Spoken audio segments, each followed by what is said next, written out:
After Tina Turner passed away on May 24, 2023, her stunning waterfront estate on Lake Zurich in Küsnacht, Switzerland, eventually became the focus of whispered conversations not just among fans and neighbors, but among those in the real estate circles who knew something wasn't quite right about the house.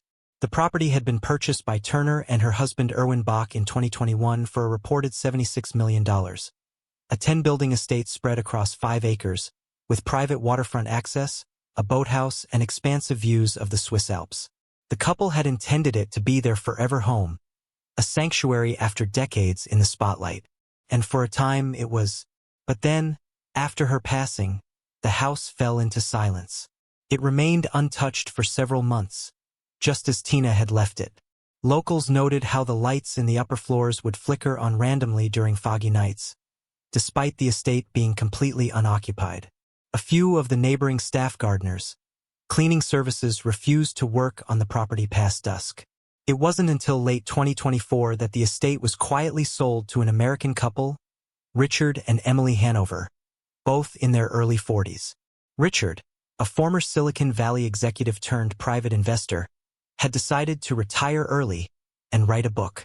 Emily, an art curator, had fallen in love with the lake, the scenery, and the idea of living in a house once owned by a music legend.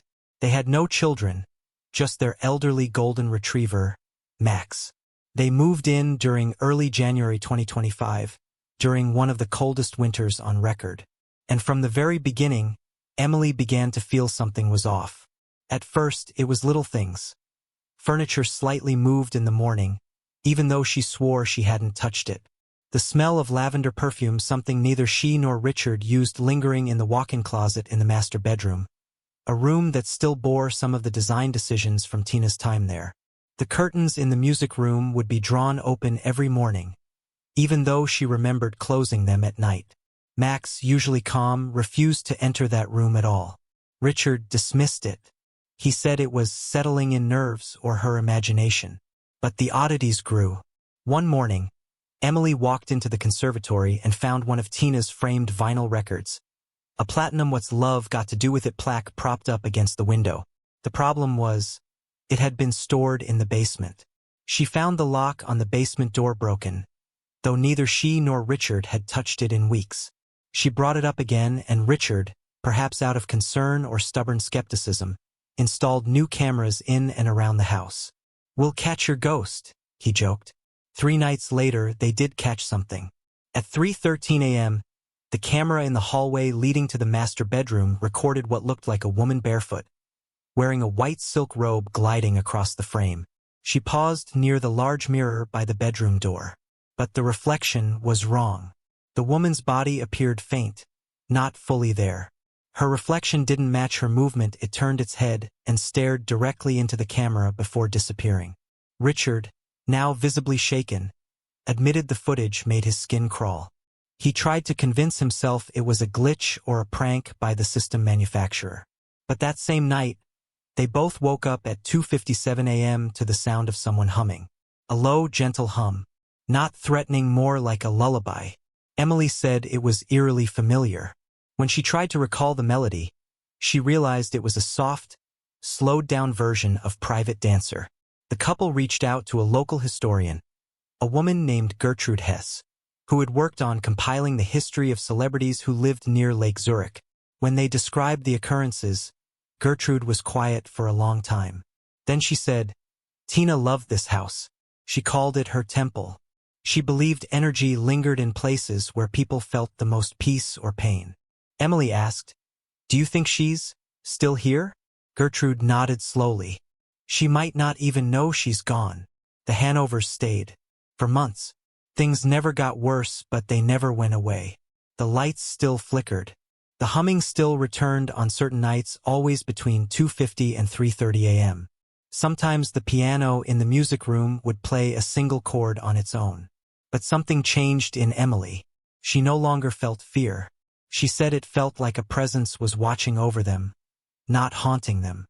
She began to listen to Tina's records late at night, sipping wine by the fireplace, almost in companionship with whatever lingered. Richard, however, became more withdrawn. He spent more and more time in the guest house, refusing to sleep in the main bedroom. Eventually, by March 2025, he told Emily he wanted to spend some time back in the States alone. He hasn't returned. Emily remains in the house, alone except for Max. She says she feels closer to art and to life than ever before. When asked by a visiting journalist if she believes in ghosts now, she simply smiled and said, "Some voices are too powerful to vanish. Some energy doesn't just fade. Tina's not haunting this house. She's still performing." Don't forget to subscribe and like if you liked this story. The guest house sat at the edge of the estate, perched slightly downhill from the main villa, cloaked in pine and shadow. Smaller than the main structure but still grand by any ordinary standard. It was originally intended to be a writer's retreat. Tina had once envisioned it as a quiet escape for friends or visiting artists. But after her passing, it had become something else entirely. A haven, a hideout, a place to breathe without the weight of invisible eyes. Richard moved in after the 3rd month. At first, it was temporary, just a break, a short-lived attempt to clear his head. But days became weeks. The moment he stepped out of the main house, he felt something unshackle from his chest. He could finally sleep without waking in the middle of the night to faint humming or the sudden click of unseen footsteps crossing the master bedroom floor. The guest house had none of that. It was cold, yes, always 10 degrees colder than expected, but it was quiet. And quiet, Richard told himself, was peace. But peace, it seemed, could also rot. He tried to write. He had come to Küsnacht with the intention of finishing a book, part memoir, part philosophical musing on technology's place in the modern psyche. He told himself, with a smirk, that exile in luxury would sharpen his mind. But the pages stayed blank. Instead, he started drinking. A bottle of dry red with lunch. Gin in the late afternoon. Whiskey by the fireplace at night. He wasn't an alcoholic. Not really, he just didn't know what else to do. Emily had grown increasingly distant, absorbed in her rituals inside the main house, whispering to herself as she walked the hallways. Sometimes he'd catch her singing quietly, off-tune songs she hadn't heard in years. Tina's songs. She was slipping away from him, and the house was taking her. The guest house began to shift subtly in the 2nd week. At first, it was the floorboards in the upstairs bedroom. They creaked in a pattern. Not just with footsteps, but in a rhythm. 3 quick creaks, then silence, then 3 more, like someone pacing back and forth, rehearsing. Richard noticed it late one night as he sat in bed, unable to sleep. He turned off the lamp and listened. The wind had died. The lake outside was glass. And yet there it was, the sound of bare feet over wood. Moving, stopping, moving again. He rose from bed and stepped out into the hallway. Nothing. No sound. The stillness returned like a snapped curtain. He didn't sleep that night. 3 days later, he discovered the notebook. It was tucked behind the books on the shelf in the small upstairs study, bound in weathered black leather. He hadn't placed it there. He would have noticed it earlier. It wasn't dusty like the rest of the shelves. When he opened it, he found it filled with lyrics. Handwritten, elegant, flowing cursive. They weren't Tina's songs. These were unfamiliar, intimate, poetic, dark in places. One read, "You'll hear me in the mirror, not in the air. I won't knock. I don't need to. This was my silence long before yours." Some pages were torn, others stained with water or wine or something darker. At the end of the book, there was a name written in the corner. Not Tina. It was in small, neat script. L.R. He asked Emily about it the next morning. She shook her head slowly, her eyes hazy. "No one lived there before her," she said. "Not really. They say the guest house was cursed, you know. That's why she barely used it. She had it renovated but never stayed. Said it made her feel like she was walking on a stage that had already burned down." By the 4th week, Richard had begun to feel the temperature shifts. There were times, usually between 3 and 4 in the morning, when the guest house would drop into a winter chill, the kind that bit through walls and whispered against skin. No amount of heating worked. The thermostat would blink, fail, and return to normal only as the sun rose. He took to wearing gloves indoors. The pacing returned. And this time it was accompanied by music. Just a few notes, played over and over, like the beginning of a melody, low, haunting, not from a speaker or a phone he checked, but from the air itself, as if the house was remembering. And sometimes, when Richard stood too still, if he stayed in the upstairs study too long, or paused too long in the hallway, he'd hear a voice behind him. Not words, just breath. The final straw came one night when he dreamed of a concert. He was in a vast, empty hall. Red curtains lined the walls. A single spotlight on stage. Tina stood beneath it, not as she was in her last years, but young, vibrant, commanding. Her eyes found his. She didn't speak. She lifted her hand and pointed not at him, but toward something behind him. He turned in the dream and saw Emily, but she wasn't Emily. Her face was vacant, lips moving silently to lyrics he couldn't hear. Her eyes were open wide, too wide, like someone lost in ecstasy or terror. She reached out toward him, fingers trembling. He woke up screaming, alone, and the mirror at the foot of the bed, one he hadn't noticed before, was fogged from the inside. There was a message in it, for words written in the condensation. You left her alone. He packed that night, told Emily he needed to go, needed to think, needed to write again or sleep or feel like himself. She nodded without a word. He looked back at the main house only once as he left. The windows on the upper floor were glowing with soft yellow light. And behind the curtains, a silhouette moved to music only she could hear. After Richard left, Emily didn't cry. Not at first. She stood in the doorway, one hand resting on the carved wood of the entry frame, watching his car wind down the gravel path that curved along the edge of the lake. The early morning light was violet and silver, casting long shadows from the pine trees and throwing the house into a strange kind of limbo caught between night and morning, sleep and waking. She stood there for a long time, until the cold began to climb through the soles of her bare feet. Only then did she move, closing the door behind her with a soft thud that seemed to echo too loudly through the empty house. It was quiet, not the silence of loneliness but something deeper, older, a silence that waited. Emily exhaled and turned the lock. In the weeks that followed, she stopped opening the blinds in the daytime. The sun felt too harsh, too real, as though it would erase something fragile she had only just begun to understand. Instead, she moved through the house like someone drifting through a half-remembered dream, lit by the flicker of oil lamps and dim antique bulbs. The music room became her refuge. It was the one place she hadn't tried to change since moving in. She had left everything as it was: Tina's piano, her sheet music, the velvet-backed stool beneath the large south-facing window. There was a faint scent in the air there, warm, sweet, a hint of frankincense or cedar oil. Emily wasn't sure if it was real or if it was memory, but it comforted her. She began spending hours sitting by the piano, not playing it, just listening. Sometimes the room seemed to hum around her, almost imperceptibly, a soft, resonant vibration, like the breath of something enormous and sleeping. And sometimes, just before dusk, a single note would ring out. A low D, always the same. She would look up, the keys unmoved, the air still, but it had sounded real. It wasn't until late February that she began to see the woman in the hallway mirror.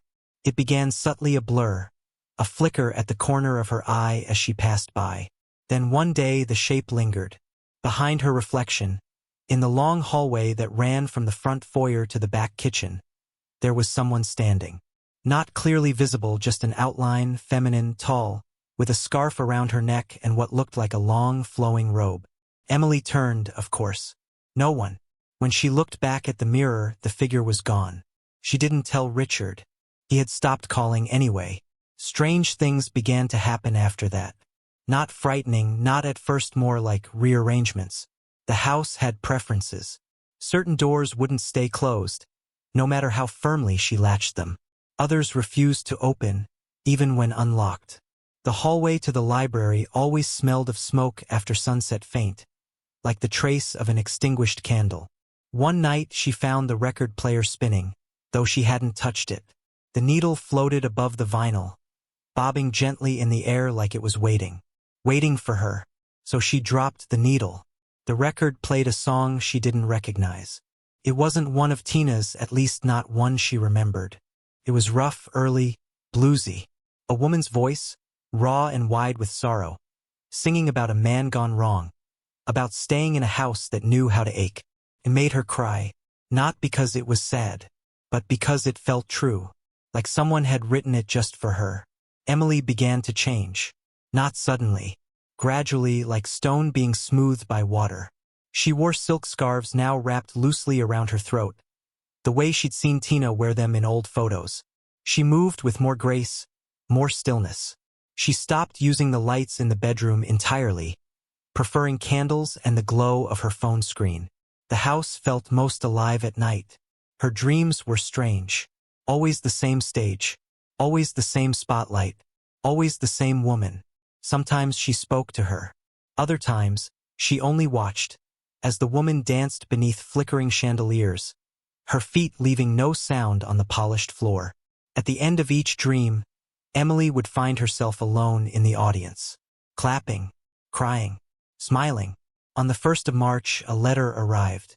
No return address.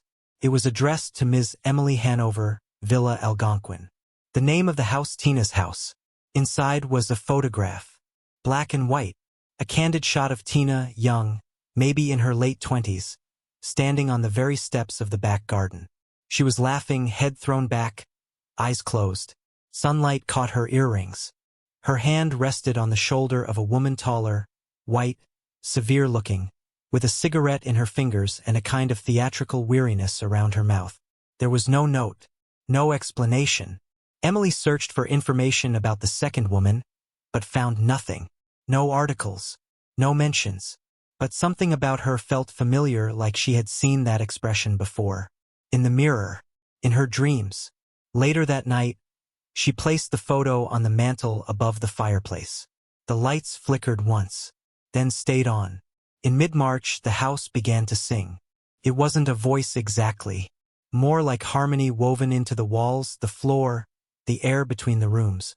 Emily would pause on the stairs and hear the faint rise and fall of chords, like someone running a bow across the strings of a cello in the next room. A lullaby in slow motion. She found herself moving in time with it. She stopped wearing watches, stopped looking at her phone. The house would tell her when it was time for tea, or for bed, or for standing by the window to watch the snowfall. It was as though the rhythm of her life had joined the rhythm of the house. And she was no longer alone. But there were rules. She began to sense them. She couldn't enter the cellar after dark. She couldn't speak while standing at the mirror on the second-floor landing. And under no circumstances could she open the small door in the attic. The one she hadn't noticed until recently. The one that hummed sometimes, even when the rest of the house was quiet. She had not told anyone about the door. Not even herself. The door in the attic was small, no more than 4 feet tall, painted the same faded white as the surrounding wall, and so flush with it that Emily was sure it hadn't always been visible. For weeks she had ignored it, pretended it wasn't there. The first time she'd seen it was after a snowstorm, when the whole house had gone silent, like it was listening. She had gone upstairs with a candle, trying to find the source of a soft knocking, for quick taps. Then stillness, then 4 more. That was when she noticed the outline in the wall. Now it was all she could think about. The door had no knob, no keyhole, just a small brass handle, smooth and polished from age. Sometimes she'd place her fingers around it, just to feel the metal. Cold. Too cold even for the attic. The hum behind it never stopped. Not loud, not constant. Came in pulses, like breath, like song. Emily didn't open the door right away. Instead, she drifted further from the person she had once been. She forgot her routines, forgot the emails she was supposed to respond to, the phone calls. Even the face of Richard began to blur, like a voice underwater. The house was all that remained, and it loved her. She felt it in the way the lamps lit up as she entered a room, the way the floor warmed beneath her feet, even when the air outside dipped below freezing. It made room for her, reached for her, and she gave herself over to it like a woman slipping into a warm bath, exhaling everything else. but the attic door pulsed louder with each passing night. One evening, March 28th, she awoke with her hand already on the attic handle. The candle in her other hand was already lit.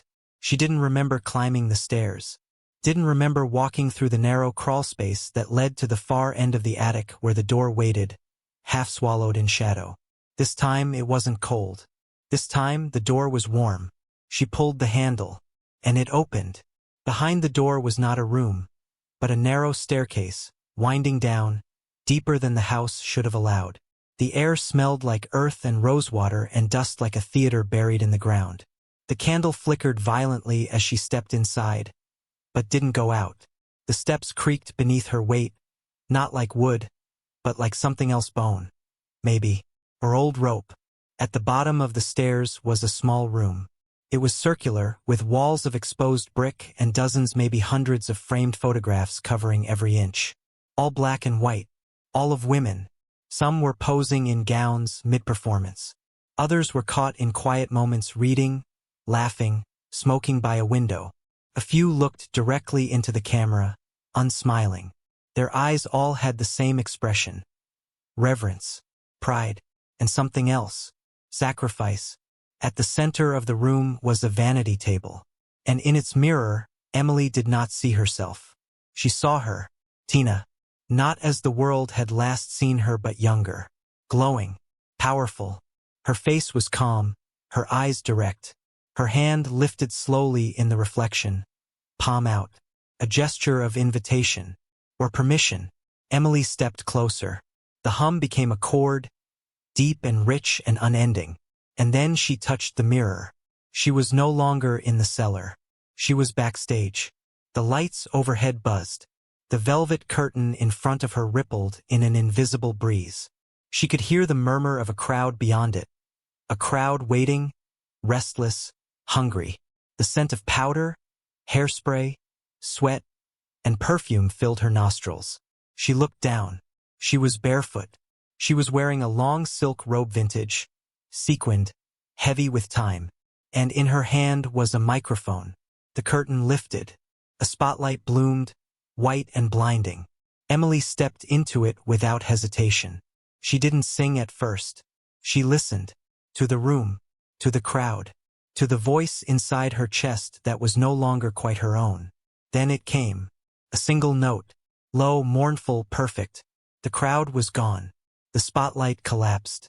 The dream fell away, and she was back in the attic, on her knees, crying, but not from fear, from joy. April passed without another word from Richard.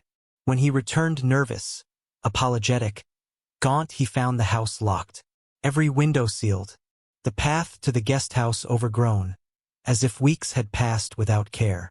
He walked the perimeter of the house 3 times before finding the side door to the music room slightly ajar. The air inside was thick, perfumed with old incense and candle smoke. The furniture had been rearranged. Heavy velvet curtains covered every window. The floor was clean, spotless, in fact, but the walls bore new ornaments. Framed lyrics, old concert posters, photographs that he hadn't seen before. All of Tina, but also others. Women, dozens of them, some familiar, some unknown. Some looked eerily like Emily. He called for her. His voice echoed through the house. No answer. Then music, coming from the attic. Not playing, performing. A woman's voice, soulful, perfect, hovering in the air like incense. He climbed the stairs slowly. The final steps creaked beneath his feet. The attic door stood open. Light spilled out from within, a warm gold that pulsed like a heartbeat. He called her name again. Once, twice. The music stopped. The light faded, and the attic was empty. No mirror, no photos, no stairs leading down, just silence, and the faintest trace of rosewater on the air. That night, Richard stayed in the guest house. He didn't sleep. He dreamed of a concert, a single spotlight, a woman in a robe, a crowd that never ended. And in the front row, Tina sat with her hands clasped gently on her lap, smiling, not at the singer, at him, as if to say, "She's home now." Don't forget to subscribe and like if you liked this story.